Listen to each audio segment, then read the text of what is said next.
Hey guys, good morning, welcome to my blog. So আজ হচ্ছে 31 December আর আমরা যাচ্ছি আজকে মাইথন ঘুরতে, যেহেতু বছরের শেষ দিন আর বাইরে কোথাও যাওয়া হয়নি। তো আমিও রেডি হয়ে গেছি, শ্রুতিও রেডি হয়ে গেছে আর আমরা এখন যাচ্ছি মাইথন। গাইস, আজকে ভেবেছিলাম গাড়ি নিয়ে যাবো, বাট যেহেতু গাড়ির আজকে ফুয়েল পাম্প আমাদের খারাপ হয়ে গেছে, তো আজকে আমাদেরকে স্কুটি নিয়ে যেতে হবে। এই জুতোটা পরা সব থেকে চ্যালেঞ্জিং ব্যাপার একটা। হ্যাঁ, কোথা থেকে আটকাচ্ছে? কোনটা? এই যে মাঝখানের ওই ফিতেটা। গাইজ, আমি এটা পরতে পরতে একদম ঘেমে গেলাম। আমার মানে একটা পা আমার বড় ছোট, এইদিকে ফাঁসাবে। ফাইনালি হয়ে গেছি রেডি, আর এই হচ্ছে আজকে পুরো আউটফিট। যাত্রী সাথী, চলো।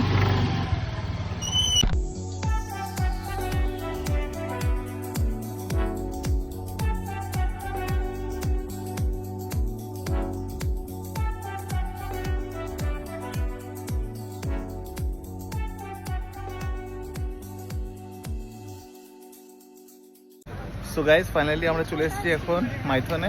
তোমাদেরকে বলে দিই, মাইথনে প্রচন্ড ভিড় হচ্ছে। যারা আসছো একবার খালি ভিড়টা দেখবে, প্রচন্ড ভিড়, মানে অনেক ভিড় হচ্ছে। বাট গাড়িটাও সামনের দিক দিয়ে যেতে দিচ্ছে না, এরকম একটা ব্যাপার হয়েছে। হ্যাঁ, তোমাদেরকে গাড়ি সামনেরটাতে পার্ক করতে হবে, তাও তোমাদেরকে হেঁটে মাইথন ড্যামটা ঘুরতে হবে। গাড়িটা অ্যাডজাস্ট করলাম এতগুলো গাড়ির মাঝখানে। দেখতেই পাচ্ছি। গাইস, ফার্স্টে আমরা করব বোট রাইড। এখন চলো দেখাচ্ছি। ও বলছে 500 টাকায় পুরো রিজার্ভ, পুরো বোটটা। আমি আর তুমি, মানে এই যে যজন থাকতে পারে বোটে। তো আর যদি কেউ যাবে তাহলে দেখতে হবে। আমরা নৌকাতে কেটে নিয়েছি কি টিকিট। কি সিস্টেম আছে এখানে ওখানে সিস্টেমটা হচ্ছে যে পার হেড যেটা 200, এখানে অনেকজন থাকতে হবে, মানে অনেকজন না আসলে ছাড়বে না। আর রিজার্ভ হচ্ছে 500 টাকা 20 মিনিট, যেটা থেকে তুমি 1 থেকে 6 জন চাপবে। তো আমরা কি রিজার্ভ করেছি? হ্যাঁ, আমরা রিজার্ভ, মানে আমি আর তুমি থাকবো, তাই তো?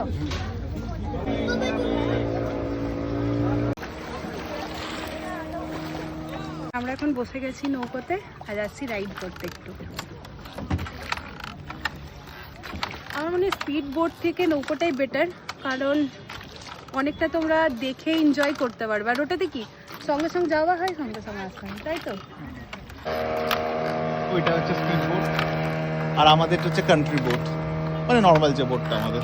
তো গাইজ, আমাদের আসানসোলে এত সুন্দর ঘোরার জায়গা আছে যে মনে হবে যে বাইরে কোথাও এসছি।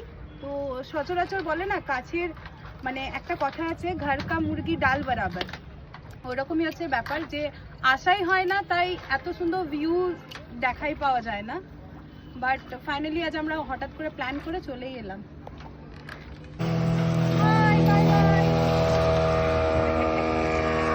তুই কেমন এনজয় করছো? আমি তো ভীষণ ভালো এনজয় করছি।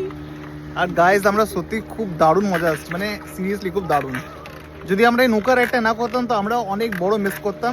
আর তোমরা যারা মাইথন আসছো, তোমরা একদম ডেফিনেটলি এই নৌকা রাইডটা করো। যারা স্পিড লাভার আছো, স্পিড বোট ওরা ইউজ করতে পারো। আর যারা নর্মাল ভাবছো কি আস্তে আস্তে জলের মধ্যে নৌকাতে যাব, চারিদিকে ভিউ দেখতে দেখতে যাব, তারা তোমরা এই কান্ট্রি বোটটা করতে পারো, যেটা নর্মাল বোট থাকে সেটা করতে পারো। তো গাইজ, আমাদের ঘোরা হয়ে গেছে, আমাদের বোট রাইড এবার শেষ। আমি ওই পাশে যাবো বলে রেডি হয়ে গেছি এবার। গাইজ, এবার শ্রুতিকে দেখো কত ভয়ে ভয়ে নামছে।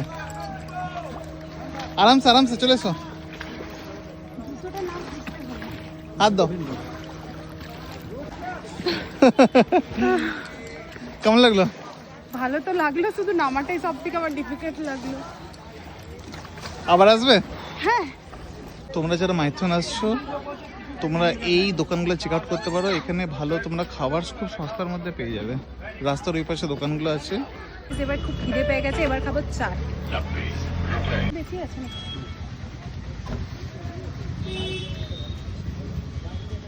টেস্ট করি, টেস্টি আছে। সো গাইজ, মাইথন আমাদের ঘোরা হয়ে গেল, এবার আমরা যাব মুভি দেখতে। তো চলো আমরা এবার মাইথন থেকে বেরোই, চলো। সো গাইজ, আমাদের ঘোরাফেরা হয়ে গেছে, আর আমরা আগের দিন যেখানে বিরিয়ানির দোকান তোমাদেরকে দেখিয়েছিলাম সেখানেই আমরা এসেছি বিরিয়ানি খেতে। আর এখানে বিরিয়ানি তো গাইজ খাওয়া আমাদের কমপ্লিট, এবার যাচ্ছি আমরা মুভি দেখতে। গাইজ দেখো সূর্যটা কত সুন্দর লাগছে না দেখতে। সো চলে এসেছি আমরা এখন গ্যালাক্সি। আর সাথে দেখা হয়েছে, পুরো একদম হাতে গ্লাভস পরে পুরো একদম ঘুরতে বেরিয়ে গেছে গার্লফ্রেন্ডকে নিয়ে। হ্যাঁ ভাই, চল বাই বাই। এই দেখো মা, মাসি কই? আসছে। কতদিন পর মাকে দেখলাম। তোর পাপা কেমন লাগলো মা তোমাকে আমাকে এতদিন পর দেখে? ডেলি দেখছি তো মা পাপাকেও আনতে পারতে। পাপা চিন্তায় আমাকে ছেড়ে গেল।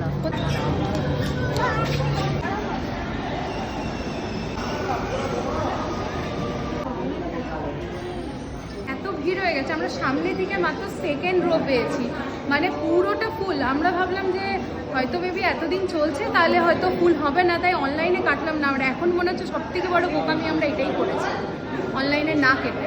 তো ভিড় হয়েছে দেখো, মানে আমি পুরো মুভি কিন্তু একদম হাউসফুল। প্রজাপতি 2 একদম পাঠিয়ে দিয়েছে। গাইস ভিড়টা দেখো আস্তে আস্তে বাড়ছে, মনে হচ্ছে মেলা লেগে গেছে।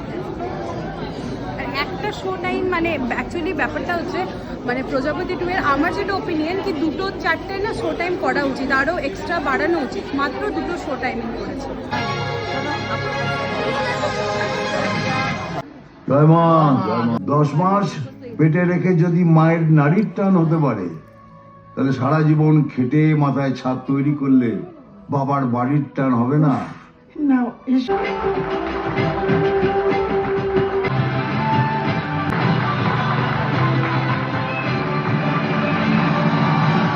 গাইজ যারা যারা প্রজাপতি 2 দেখোনি, আমি বলবো একবার দেখে এসো।